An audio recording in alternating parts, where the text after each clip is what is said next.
Hey guys, welcome to Rose Garden. இன்றைக்கி ஒரு யம்மியான ஒரு டெசர்ட் ரெசிபி பார்க்கலாம். இது வந்து ப்ரௌனி. இந்த ரெசிபி வந்து என்னோடய ரெசிபி. எனக்கு ஏற்ற மாதிரி ஸ்வீட், ஃபேட் அதெல்லாம் வந்து மாடிஃபை பண்ணி நான் வந்து இந்த ரெசிபி வந்து ப்ரிப்பேர் பண்ணுவேன். சாப்பிட்ருக்க அத்தனை பேரும் என்கிட்ட வந்து திருப்பி இந்த ரெசிபி வந்து கேட்டிருக்காங்க. ஆனால் நான் சேல்ஸ் பண்ணலை ப்ரௌனி. நான் வந்து ஃப்ரெண்ட்ஸ் கூட ஷேர் பண்ணும்போது, வீட்டுக்கு வரும்போது, நம்ம கொடுக்கும்போது, ஒரு பார்ட்டி பண்ணும்போது கொடுக்கும்போது அவங்க வந்து திருப்பி இது என்ன ப்ரௌனி ரொம்ப டிஃப்ரெண்ட்டாக இருக்குது, எல்லாத்தையும் விட டிஃப்ரெண்ட்டாக இருக்குது அப்படின்லாம் சொல்லியிருக்காங்க. ஸோ அதை வந்து நான் அவங்க கூட ஷேர் பண்ண ஆசைப்பட்றேன். இது வந்து ஃபஸ்ட்டு என்ன பண்ணிக்கணும் அப்படின்னா, நம்ம வந்து ஃபேட்டு அண்டு டார்க் காம்பவுண்டை வந்து மெல்ட் பண்ணிக்கலாம். இதில் இருக்கிற இன்க்ரீடியன்ஸோட மெஷர்மெண்ட்ஸ் எல்லாத்தையும் நான் வந்து டிஸ்கிரிப்ஷனில் கொடுக்குறேன். எப்போயுமே பேக்கிங் வந்து கிராம்ஸில் பண்ணும்போது நம்மளுக்கு வந்து ஃபெயில் ஆகாமல் அப்படியே சக்ஸஸ்ஃபுல்லாக அல்டிமேட்டாக நம்மளுக்கு வந்து ப்ராடக்ட் கிடைக்கும். ஸோ அதுக்காக நான் வந்து டிஸ்கிரிப்ஷனில் கொடுக்குறேன். If you want to try, நீங்கள் வந்து இதை ட்ரை பண்ணி பாருங்கள். உங்களுக்கு வந்து இது வந்து ஃபெயில் ஆகாமல் நல்லா வரும். இப்போ நான் வந்து 5 முட்டை எடுத்துக்கிட்டேன். இந்த 5 முட்டை அப்படிங்கிறது வந்து நம்ம ஃப்ளார்க்கு ஈக்குவலாக இருக்கணும். முட்டையும் நீங்கள் வெயிட் பார்த்து எடுத்துக்கிட்டீங்க, வெயிட் மெஷர் பண்ணி எடுத்துக்கிட்டீங்க அப்படின்னா 4 5 6 அந்த மாதிரி நம்மளுக்கு வந்து இருக்கும். இப்போ வந்து எக்கு நல்லா உடச்சி ஊற்றிக்கிட்டு அது கூட நம்ம யூஸ் பண்ணுற எசன்ஸ் வந்து எசன்ஸ் அண்ட் சால்ட், சுகர் இது எல்லாத்தையும் போட்டு நம்ம வந்து ஜஸ்ட் மிக்ஸ் பண்ணி வச்சுக்கணும், அவ்வளோதான். ப்ரௌனி வந்து ஒரு 4 ஸ்டெப்ஸ் தாங்க.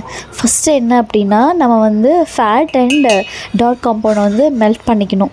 செகண்ட் என்ன அப்படின்னா, எக்கு ஸ்வீட்டை மிக்ஸ் பண்ணிவிட்டு சுகரை மிக்ஸ் பண்ணிவிட்டு எசன்ஸ் இருக்குது இல்லையா, அந்த எசன்ஸு, சால்ட் இதெல்லாம் போட்டு ஜஸ்ட் மிக்ஸ் பண்ணி வச்சுக்கோ, ஜஸ்ட் பிளெண்ட் இட், அவ்வளோதான்.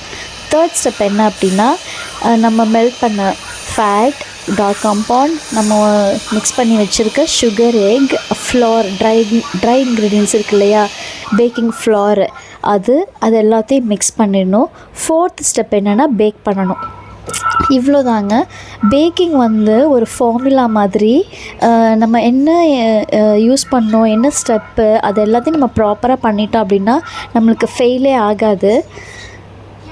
ஸோ வந்து இப்போ வந்து மிக்ஸ் பண்ணியாச்சு. இப்போ ஃப்ளோர் மிக்ஸ் பண்ணிவிட்டு நம்ம பேக்கிங் டின்னில் மாற்றிட்டு நம்ம வந்து இதை பேக் பண்ணி எடுத்துட வேண்டியது தான்.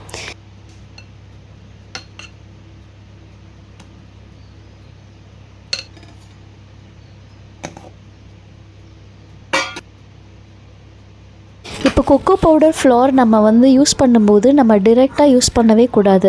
என்ன எமர்ஜென்சியாக இருந்தாலும் மறக்காமல் இதை ஷிஃப்டர் யூஸ் பண்ணி மட்டும்தான் நம்ம வந்து ஆட் பண்ணணும். பிகாஸ் நம்ம பார்க்கும்போது அது ஃப்ளோர் அப்படி தான் இருக்கும். நம்ம ஆட் பண்ணிட்டோன்னா அந்த லம்ஸ் ஃபார்ம் ஆகிடும். அந்த லம்ஸ் வந்து நம்ம எவ்வளோ தான் உடைக்க ட்ரை பண்ணாலும் உடைஞ்ச மாதிரி தெரியும். பட் ப்ராடக்டாக வெளியில் வரும்போது அங்கங்கே கண்டிப்பாக ஃபுல் ப்ராடக்ட்லேயும் நம்மளுக்கு வந்து அந்த லம்ஸ் வந்து வேகாமல் இருக்கும். ஸோ அதுக்காக நல்லா மிக்ஸ் பண்ணிவிட்டு ஒரு வாட்டி இன்னும் கொஞ்சம் செக்யூர்க்காக நான் வந்து பிளெண்டர் யூஸ் பண்ணி ஒரு ரவுண்ட் வந்து நான் வந்து பீட் பண்ணிக்கிறேன்.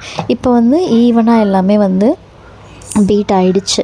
இப்போ நான் என்ன பண்ணணுன்னா, இந்த ரெடி பண்ணி வச்சுருக்க டின்னில் வந்து நான் வந்து ஆட் பண்ணிக்கிறேன். நான் இன்றைக்கி வந்து 1 kg ப்ரௌனி வந்து பேக் பண்ணுறேன். ஸோ வந்து 1 kg டின் வந்து நம்ம வந்து பேக் பண்ணுற டின் வந்து நம்ம யூஸ் பண்ணிக்கலாம். இப்போ மில்க் சாக்லேட் வந்து கம்ப்ளீட்லி ஆப்ஷனல் தான். இது வந்து போடணுன்னெலாம் தேவையில்லை. என்கிட்ட இருக்கனால இன்றைக்கி அவைலபிளாக இருந்ததுனால நான் போடுறேன், இல்லாட்டி வந்து போட மாட்டேன். இது வந்து கம்ப்ளீட்லி ஆப்ஷனல். ஒரு அவனும் ஒரு டெம்பரேச்சரில் வந்து பேக் ஆகும். ஸோ உங்கள் அவனுக்கு ஏற்ற மாதிரி அழகாக பேக் பண்ணி எடுத்துக்கோங்க. நான் வந்து ஒரு 140 டிகிரியில் ஒரு 20 மினிட்ஸும் 190 டிகிரியில் ஒரு 20 மினிட்ஸும் வச்சு நான் வந்து எடுத்துக்கிட்டேன். அழகாக எனக்கு க்ரிங்கிள் டாப்போட அழகாக வந்து ப்ரௌனி வந்து ஃபட்ஜியாக ஜூஸியாக ரெடி ஆகிடுச்சு. நீங்களும் இந்த ப்ரௌனி வந்து ட்ரை பண்ணி பார்த்தீங்கன்னா மற்ற ப்ரௌனியை விட இது வந்து ரொம்ப டிஃப்ரெண்ட்டாக இருக்கும். பயங்கர ரிச்னஸ்ஸாக இருக்கும். நீங்கள் சாப்பிடும்போதே உங்களுக்கு தெரியும், நல்ல மாய்ஸ்சராக இருக்கும், ட்ரை ஆகாமல்.